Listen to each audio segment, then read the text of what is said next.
ये इस ड्रामा का एपिसोड 15 है और अगर अभी तक आपने चैनल को सब्सक्राइब नहीं किया है तो प्लीज़ चैनल को सब्सक्राइब कर लीजिए और अगर आपने इनके पिछले पार्ट्स को नहीं देखा है तो प्लीज़ उन्हें भी देख लीजिए फॉर बेटर अंडरस्टैंडिंग और अगर देख लिया है देन प्लीज़ कंटिन्यू।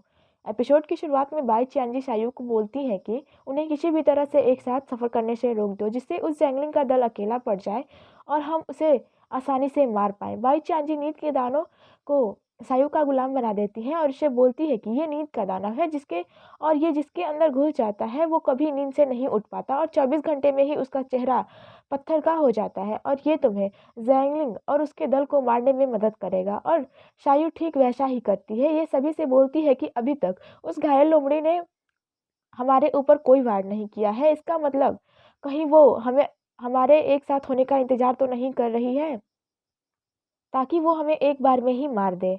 और मुझे तो लगता है कि वो उसी योद्धा पे हमला करेगी जिसके ताउशिम योद्धा बनने की संभावना ज़्यादा हो। इसीलिए हमें अलग अलग दल में सफ़र करना चाहिए। सभी इसकी बातों को सही मानते हैं। कुल्लून तुरंत सभी को अलग अलग सफ़र करने के लिए बोल देता है। जैंगिंग और ल्यूली भी आगे निकल जाते हैं पर वूफान का दल और फीफी कुल्लून को अकेले नहीं छोड़ना चाहते थे क्योंकि इनके हिसाब से तो कुल्लून ही सबसे योग्य है और यही ताउशिम योद्धा बन सकता है। पर कुल्लून इन्हें बोलता है कि तुम सब मेरी चिंता मत करो, मैं अपनी वजह से तुम सभी को खतरे में नहीं डालना चाहता।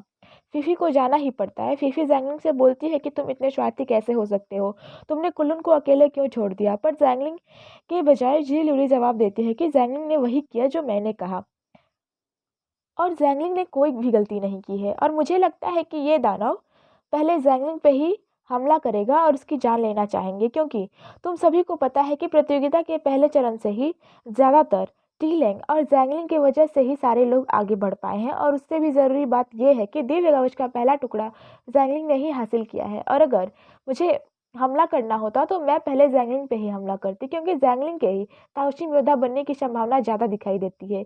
ये आगे बढ़ जाते हैं। ये आराम के लिए एक जगह पे बैठते हैं और नींद के दानव ने जैंगलिंग को बस में कर लिया था और ये बहुत बेचैनी महसूस करने लगता है और बेहोश हो जाता है। और जब उसकी आँख खुलती है तो वो जी ल्यूली इसे वूजी से मिलवाती है और इसके बारे में बताती है कि इनकी पत्नी को भी नींद के दानों ने ही मारा था, इसलिए ये इस रास्ते पे रहते हैं ताकि आने जाने वालों की मदद कर सकें। पर कल रात को जब तुम्हें नींद के दानों ने अपने वश में किया था तब तुम्हारा छाता अपने आप ही खुल गया था और तुम बच गए थे। पर उसने फीफी पे हमला कर दिया था और वूजी की दवाइयों की वजह से फीफी अभी तक जिंदा है। पर जी ल्यूली जैंगलिन को बताती है कि अगर फीफी का जल्दी इलाज नहीं किया गया तो वो मर भी सकती है। जैंगलिन वूजी से फीफी को बचाने के लिए बोलता है। वूजी इसे एक तरफ ले जाकर बोलते हैं कि मैं अपने दिव्य घंटी से निद्रा दानव को किसी और के शरीर में डाल सकता हूँ। बस ये एक आखिरी विकल्प है, इसके अलावा और मैं कुछ नहीं कर सकता। और अगर ऐसा नहीं हुआ तो या तो फीफी हमेशा के लिए पत्थर बन जाएगी या ये एक पागल और खूंखार दानव बन जाएगी। जैंगलिंग टीलैंग और जी ल्यूली को जड़ी बूटी लाने के लिए भेज देता है और वूजी से निद्रा दानव को उसके शरीर में डालने के लिए बोलता है। पर इससे पहले कि वूजी निद्रा दानव को जैंगलिंग के शरीर में डाले, जैंग एक आखिरी बार फीफी से बात करता है। वो फीफी से बोल देता है कि मैं तुम्हें बहुत प्यार करता हूँ लेकिन कभी बताने की हिम्मत नहीं जुटा पाया। मुझे डर था कि कुल्लून क्या सोचेगा, टीलैंग को क्या लगेगा, हमारे पिता और हमारे बीच का जो फासला है, इसलिए मैंने अपने सारे जज्बात को दबा के रखे।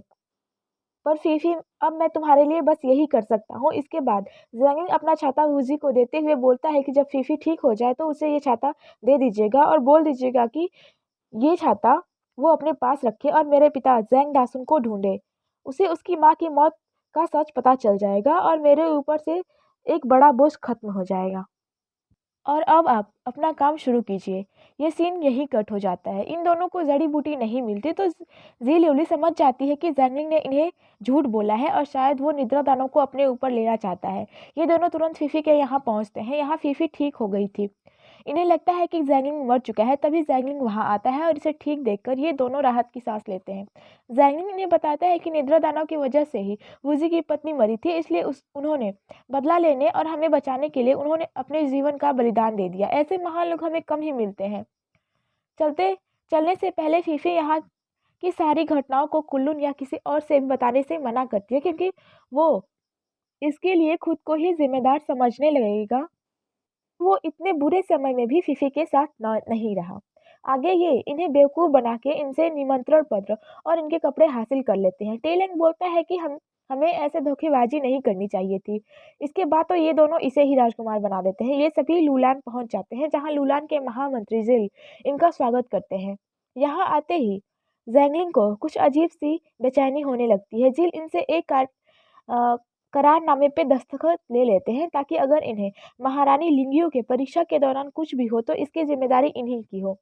सभी कियानक्यू के दल से मिलते हैं, जो इनसे पहले ही यहाँ पहुंच चुके थे। कियानक्यू उन्हें बताता है कि हम कल ही यहाँ पहुंच गए थे और कल की ही रात को एक व्यक्ति की रहस्यमय तरीके से मौत हो गई थी। और अजीब बात तो ये है कि उसके आसपास और उसके मुंह में अधिक मात्रा में रेत पाई गई थी। तभी वहाँ हान भाई आते हैं और हान यू तो मी कांग यू पे ही शक करने लगता है, क्योंकि वो उत्तरी रेगिस्तान से है और लाश के सबसे करीब पहले वो ही पहुंची थी। हान सेंग और मी कांग यू ने ही पहले लाश देखी थी, इसलिए हान यू अपने भाई को दोष ना देते हुए केवल मी कांग यू के ही ऊपर सारा दोष मढ़ रहा था। सैनी इस बारे में जी लिली को छानबीन करने के लिए शहर में भेज देता है। यहाँ राजकुमारी का अंगरक्षक आंके राजकुमारी को सारे राजकुमारों से मिलने को बोलता है, पर राजकुमारी आयु उनसे मिलने से मना कर देती है। महामंत्री जिल राजकुमारी के आगे झुक जाते हैं और बोलते हैं कि अब मैं बहुत बूढ़ा हो चुका हूँ और इसलिए मैं हमेशा आपकी रक्षा नहीं कर पाऊंगा। राजकुमारी बोलती हैं कि ये सारे राजकुमार मेरा श्राप तोड़ने नहीं आए हैं, बल्कि बस अग्नि पक्षी के लिए आए हैं। मैं उनसे नहीं मिलूंगी। पर महामंत्री जिल राजकुमारी को हार ना मानने के लिए बोलते हैं और खुद पे भरोसा रखने के लिए बोलते हैं। ये सीन यही कट हो जाता है। यहाँ जी ल्यूली एक दुकान से कपड़े चुरा के घूम रही थी, तभी उसके सामने एक बूढ़ा आदमी आ जाता है। दरअसल ये आंके के पिता हैं। राजकुमारी सारे राजकुमारों से मिलती है, जहाँ ये चेसी राज्य का राजकुमार खुद को ज़्यादा ही अहमियत देता है, पर सभी को पता था कि ये एक विस्तारवादी राजकुमार है और अग्निपक्षी के साथ साथ लूलान और उसके आसपास के राज्यों को भी हड़पना चाहता है। ये बाकी राजकुमार बताने लगते हैं कि ये चेसी राज्य का राजकुमार कितना क्रूर है। इन सभी के बहस से परेशान होकर राजकुमारी आयु इन्हें बोल देती है कि मुझे फर्क नहीं पड़ता कि तुम यहाँ क्यों आए हो, बस मुझे इस श्राप से मुक्ति दिला दो, मैं तुम्हें सब कुछ दे दूंगी। इन सभी के जाने के बाद आन के राजकुमारी आयु को बोलता है कि आपको इतना बोलने की आवश्यकता नहीं थी। ये सारे राजकुमार इतने भरोसे के काबिल नहीं हैं। पर राजकुमारी बोलती है कि मैं थक चुकी हूँ और तुम्ही ने तो कहा था कि मुझे हार नहीं माननी चाहिए। सभी के जाने के बाद सेनापति जिल जैंगलिन के पास आते हैं और उसका जादुई छाता देखकर उससे पूछते हैं कि मुझे नहीं लगता कि तुम लुटियान के राजकुमार हो, और क्या तुम्हारा नाम जैंगलिंग है, और क्या तुम्हारे पिता का नाम जैंगडासुन है। ये सुनकर जैंगलिंग हाँ बोल देता है और पूछता है कि आप मेरे पिता को कैसे जानते हैं। महामंत्री जिल इसे बोलते हैं कि मैं तुम्हारे पिता को ही नहीं जानता, बल्कि तुम मेरे गोद में भी खेल चुके हो। महामंत्री जिल इसे आगे बताते हैं कि उस समय मैं लूलान का एक मामूली सिपाही था जब तुम्हारे पिता इस शहर में आए थे। वो मैदानी इलाके से आए थे और उनके साथ उनकी पत्नी, जिनका नाम मैंसुई था, और उनकी गोद में एक छोटा सा बच्चा था जो तुम थे। वे दोनों बहुत ही महान योद्धा थे और वो हमारे शहर में इसलिए आए थे कि क्योंकि उन्हें खबर मिली थी कि रेतीला दानव इसी शहर के आसपास घूम रहा है। उस वक्त तुम बहुत छोटे थे, इसलिए वो तुम्हें मेरे पास कुछ दिनों के लिए छोड़ के चले गए थे, और फिर 7 दिनों के बाद एक भूकंप आया और तभी तुम्हारे पिता आए और तुम्हारे साथ साथ हमें भी बचा दिया। पर उनके साथ उनकी पत्नी मैनशुई नहीं थी। उन्होंने बताया कि मैनशुई उनका लूलान शहर में इंतजार कर रही हैं और वो यहाँ से चले गए और फिर 8 साल बाद आए, फिर वे कभी नहीं दिखे। जैंगिंग समझ जाता है कि जब उनके पिता उसे छोड़ के गए थे तब वे उसकी माँ को ही ढूंढने आए थे। इसका मतलब वो बोलता है कि इसका मतलब क्या मेरी माँ जिंदा है। पर महामंत्री जिल बोलते हैं कि इसके बारे में तो मुझे भी नहीं पता है, पर अगर वो शहर छोड़ के गए होते तो मुझे पता चल जाता, या उनकी इस शहर में लाश भी नहीं देखी गई है। इसका मतलब ये हो सकता है कि वो शायद इसी शहर में हो, बस रहस्यमय ढंग से गायब हो चुके हैं। आगे आंके के पिता आंके को भी स्वयंवर में भाग लेने को बोलते हैं कि दिल के और बोलते हैं कि तुम एक दिल के सच्चे सिपाही हो और तुम कितने महान और वीर हो ये पूरा लुलैन शहर जानता है। सच तो ये है कि तुम ही वो इंसान हो जो राजकुमारी को खुश रख सकते हो। और इन दोनों की बातों से हमें पता चलता है कि आंके इनका सगा बेटा नहीं है, बल्कि इन्होंने आंके को गोद लिया है। रात हो जाती है और जैंगलिंग अपने पिता को अपने सपने में देखता है। ज़ैंगलिंग के पास अपने पिता से पूछने के लिए बहुत सारे सवाल थे, पर इसे किसी सवाल के जवाब नहीं मिल पाते और इसका सपना टूट जाता है। सुबह महारानी लिंगयू के स्वयंवर का वक्त हो जाता है। राजकुमारी आयु भी लिंगयू की मिठाई खाकर अपने स्वयंवर को अपने सपने में देख रही थी। महारानी लिंगयू आती है और सारे राजकुमारों के साथ-साथ वहां उपस्थित ताई पर्वत के सारे योद्धाओं को बहुत ही ध्यान से देखती हैं।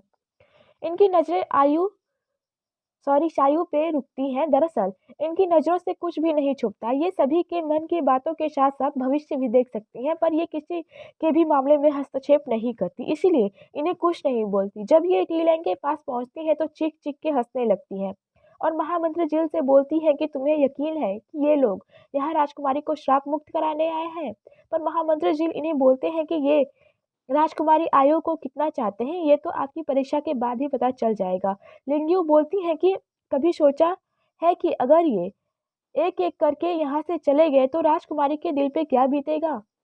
आंग आंके महामंत्री जिल और लिंगयू से खुद परीक्षा में शामिल होने की अनुमति मांगता है। महारानी लिंगयू मान जाती हैं। लिंगयू उन्हें नियम बताती हैं कि स्वयंवर 3 चरण में होगा और जो आखिर में जिंदा रहेगा वो राजकुमारी आयु को कमरे से बाहर निकाल सकता है। बस मैं बस तुम सबसे 3 ही सवाल पूछूंगी। पहला सवाल ये है कि सूर्य कहाँ से उदित होता है? ये महारानी लिंगयू से बोलते हैं कि ये कैसा सवाल है, इसका जवाब तो सब जानते हैं। ये सुनकर महारानी लिंगयू इनके सामने कीमती समुद्री मोती के बक्से रख देती हैं और बोलती है कि अगर जवाब सही दिया तो तुम सब ये इन मोतियों को रख सकते हो। सारे राजकुमार का जवाब सही होता है। फिर महारानी लिंगयू इनसे दूसरा सवाल पूछती हैं कि सूर्य कहाँ से अस्त होता है और मोतियों का एक बक्सा बढ़ा देती हैं और इस बार बोलती हैं कि अगर इस बार तुम परीक्षा से पीछे हटोगे तो ये सारे मोती तुम्हारे होंगे। एक राजकुमार पीछे हटता है और सबका जवाब सही था। ये तीसरा सवाल पूछती हैं और गहनों के बक्सों को और बढ़ा देती हैं। तीसरा सवाल पूछती हैं कि आसमान में कुल कितने तारे हैं। इस सवाल को सुनकर सारे चुप हो जाते हैं, पर टी लैंग इनसे पूछता है कि क्या आपको इनके जवाब आते हैं? तो महारानी लिंगयू इन्हें जवाब देते हैं कि मुझे इस सवाल का जवाब पता है या नहीं, इस बात से फर्क नहीं पड़ता। तुम्हें पता है या नहीं, इस बात से फर्क पड़ता है। आधे राजकुमारों को लगता है कि इनका तो कोई जवाब सही हो ही नहीं सकता, इसलिए ये महंगे मोती के बक्से को हाथ से निकलते हुए नहीं देख पा रहे थे, इसीलिए ये हार मान लेते हैं और परीक्षा से बाहर हो जाते हैं। महारानी लिंगयू इन्हें सोचने के लिए थोड़ा और वक्त देती हैं। क्यानक्यू मोती का बक्सा देखकर अपने व्यापारी मन को संभालने की कोशिश करता है, पर अंत में उसका मन मचलने ही लगता है और फिर वो प्रतियोगिता से बाहर होने की बात सोचने लगता है, पर वांगवी की वजह से ये बेचारा कुछ नहीं कर पाता। युनकी कुल्लून के कानों में कुछ बोलता है और यहीं पे ये एपिसोड खत्म हो जाता है। और अगर आपको इनकी आगे के पार्ट्स देखने हैं तो प्लीज़ चैनल को सब्सक्राइब कर लीजिए और अगर आपको वीडियो अच्छी लगे हो तो प्लीज़ लाइक भी करिएगा। Thanks for watching.